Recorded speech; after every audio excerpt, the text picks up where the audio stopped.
काम आरंभ है निर्वाचन काम आरंभ है लेखाटा छिड़े दबा आज एक गोटे rare moment for BJP party the party president Shri Manmohan Samal ji स्पष्ट भावे मत रखिंट केंद्रीय नेतृवृंद सहित कथा हवा पर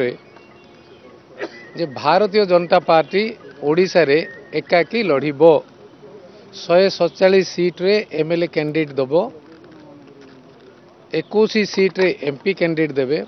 प्रधानमंत्री नरेंद्र मोदी नेतृत्व रे प्रथम थर पई ओडिशा रे सबु विधानसभा रे भारतीय जनता पार्टी कैंडिडेट दब तथा डबल इंजिन सरकार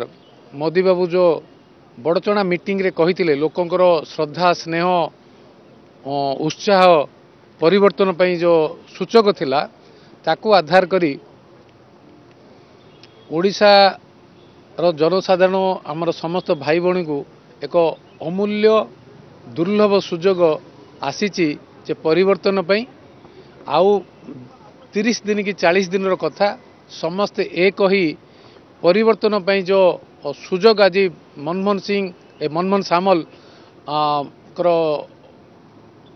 नेतृवृंद संगे आलोचना पर जो सुजोग मिली आम समस्ते एक ही लड़िबा काम आरंभ है निर्वाचन काम आरंभ है लेखाटा छिड़े दबा। जदि आपंक आम भिडी भल लगा तेब आम चैनल को लाइक शेयर और सब्सक्राइब करने को जमा भी भूलु नहीं।